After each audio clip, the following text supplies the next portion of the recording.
ಎಲ್ಲರಿಗೂ ನಮಸ್ಕಾರ. ಜೈನ್ ಯೂಟ್ಯೂಬ್ ಚಾನಲ್ಗೆ ಸ್ವಾಗತ ಸುಸ್ವಾಗತ. ಇವತ್ತು ನಾವು ರಾಸಾಯನಿಕ ಕ್ರಿಯೆಗಳ ಸಮೀಕರಣ ಮುಂದಿನ ಭಾಗವನ್ನು ನೋಡ್ತಾ ಇದ್ರಲ್ವ. ಇಲ್ಲಿ ಏನಿದೆ, ಒಂದು ಕಡೆ ಇದನ್ನೇನಂತ ನಾವು ಸರಪಳಿ ಅಥವಾ ಚೈನ್ ಅಂತೇಳ್ವಾ. ಕಬ್ಬಿಣದ ಸರಳು ಏನಾಗಿದೆ, ಈ ಕಡೆ ಏನಾಗ್ತಿದೆ ಅಂದರೆ ತುಕ್ಕು ಹಿಡಿದಿದೆ ಅಂತ ಹೇಳ್ಬೋದು. ಇಲ್ಲಿ ಏನಾಗ್ತಿದೆ, ಈ ಕಡೆ ಇರೋದು ಅಂತಂದರೆ ಫ್ರೆಶ್ ಆಗಿದೆ ಅಂತ ಹೇಳ್ಬೋದು. ಅಂದರೆ ಇಲ್ಲಿ ಏನಾಗಿದೆ ಅಂತಂದರೆ ಇನ್ನು ಕೊಳೆಯದೇ ಇರತಕ್ಕಂತಹ ವಸ್ತು ಇದೆ ಅಂತ ಹೇಳ್ಬೋದು. ಇಲ್ಲಿ ಏನಾಗಿದೆ ಅಂತಂದರೆ ಒಂದು ಕಡೆ ಹೊಳಪಿನಂತ ಇರುವಂಥ ವಸ್ತು, ಇನ್ನೊಂದು ಕಡೆ ಏನಾಗಿದೆ ಅಂತಂದರೆ ಕಂದು ಬಣ್ಣದ ಲೇಪನ ಅಥವಾ ನಾವು ಏನು ಹೇಳ್ತೀವಿ ಕೆಂಪಾಗೈತಿ ಅಥವಾ ತುಕ್ಕಿಡ್ದತೆ ಅಂತೇಳಿ ನಾವು ಕಳ್ತೀವಿ. ಇಲ್ಲೇನಾಗಿದೆ ಅಂದರೆ ಲೋಹವು ತನ್ನ ಹೊಳಪನ್ನು ಕಳೆದುಕೊಂಡಿದೆ. ಏನಕ್ಕಪ್ಪ ಹಿಂಗಾಗ್ತದೆ, ಇನ್ನೂ ಕೆಲವು ಉದಾಹರಣೆಗಳನ್ನು ನೋಡೋಣ. ಈಗ ನೋಡಿ, ಇಲ್ಲಿ ಈ ಒಂದು ಪಿಕ್ಚರಲ್ಲಿ ಕೂಡ ಏನಾಗ್ತಿದೆ ಅಂತಂದರೆ ಇದು ಕೂಡ ಏನಾಗಿದೆ ಅಂತಂದರೆ ಈ ಬಣ್ಣವನ್ನು ಕಳೆದುಕೊಂಡಿದೆ ಅಂತ ಹೇಳ್ಬೋದು. ಅಂದರೆ ಈಗ ನಾವು ಕಬ್ಬಿಣದಲ್ಲಿ ಮಾತ್ರ ಹೇಗಾಗ್ತದೆ ಅಂತ ಅನ್ನೋದಂತಂದರೆ ಇಲ್ಲ, ಬೇರೆ ಲೋಹಗಳು ಕೂಡ ಆಗ್ತದೆ. ಅದ್ಯಾವುದಂದರೆ ಇಲ್ಲಿ ನೋಡ್ತಿರುವ ಹಾಗೆ ಬೆಳ್ಳಿದೆ ವಸ್ತುಗಳಾಗಿರ್ಬೋದು, ತಾಮ್ರದ ವಸ್ತುಗಳಾಗಿರ್ಬೋದು ತಮ್ಮ ಒಂದು ಹೊಳಪನ್ನು ಕಳೆದುಕೊಳ್ತಾ ಇವೆ.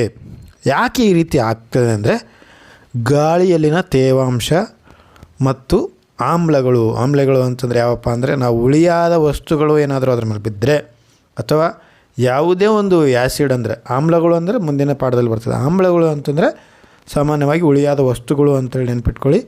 ಆ ವಸ್ತುಗಳು ಬಿದ್ದಾಗ ಇಲ್ಲೇನಾಗ್ತದೆ ಅಂದರೆ ಈ ವಸ್ತು ತನ್ನ ಹೊಳಪನ್ನು ಕಳೆದುಕೊಳ್ತದೆ. ಇದಕ್ಕೆ ನಾವು ಸಂಸ್ಕಾರಣ ಅಂತ ಹೇಳ್ತೀವಿ. ಏನಪ್ಪ ಅಂದರೆ ತೇವಾಂಶ ಮತ್ತು ಆಮ್ಲಗಳು ಇತ್ಯಾದಿಗಳಿಂದ ಆಕ್ರಮಿಸಲ್ಪಟ್ಟಾಗ ಲೋಹವು ತನ್ನ ಹೊಳಪನ್ನು ಕಳೆದುಕೊಳ್ತದೆ. ಇದಕ್ಕೆ ನಾವು ಸಂಕ್ಷಾರಣ ಅಂತೇಳಿ ಕರಿತೀವಿ. ಹಾಗೆ ಮತ್ತೊಂದು ಕಾನ್ಸೆಪ್ಟ್ ಬರ್ತದೆ, ಅದೇನಪ್ಪ ಅಂದರೆ ಈ ರೀತಿ. ಇದೇನಪ್ಪ ನಿಮಗೆಲ್ಲ ಗೊತ್ತಿರೋ ರೀತಿ ಇದೇನೆಂದರೆ ಆಲೂಗಡ್ಡೆ ಚಿಪ್ಸ್ ಅಂತ ಹೇಳ್ತೀವಿ. ಯಾವಾಗ ನಾವು ಆಲೂಗಡ್ಡೆ ಚಿಪ್ಸಲ್ಲಿ ಏನಿರ್ತದೆ ಅಂದರೆ ಎರಡು ವಿಧ ಬರ್ತದೆ. ಒಂದು, ನೀವು ಯಾವುದಾದ್ರೂ ಒಂದು ಬ್ರ್ಯಾಂಡಿನ ಪೊಟ್ಯಾಟೊ ಚಿಪ್ಸನ್ನು ನೋಡಿಸ್ತೀರಿ, ಲೇಸ್ ಆಗಿರ್ಬೋದು, ಇನ್ನು ಯಾವುದಾದ್ರು ಒಂದು ಖಾಸಗಿ ಕಂಪ್ನಿ ಯಾವುದು ಇರ್ತವೆ, ಪ್ರೈವೇಟ್ ಕಂಪ್ನಿ. ಇದು ಮಾಮೂಲಿ ನಾವು ಮನೆಯಲ್ಲಿ ಮಾಡಿದರೆ ಈ ರೀತಿ ಇರ್ತದೆ.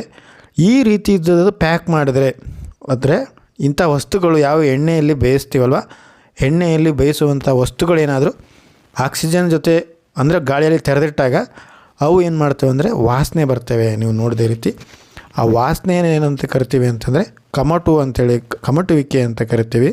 ಹಂಗಂದ್ರೆ ಏನಂದರೆ ಯಾವುದಾದ್ರೂ ಕೊಬ್ಬು ಅಥವಾ ಎಣ್ಣೆ ಪದಾರ್ಥಗಳು ಗಾಳಿಯಲ್ಲಿ ಇಟ್ಟಾಗ ಅವುಗಳು ತಮ್ಮ ವಾಸನೆಯನ್ನು ಬದಲಾಯಿಸ್ತವೆ, ರುಚಿ ಕೂಡ ಬದಲಾಗ್ತದೆ.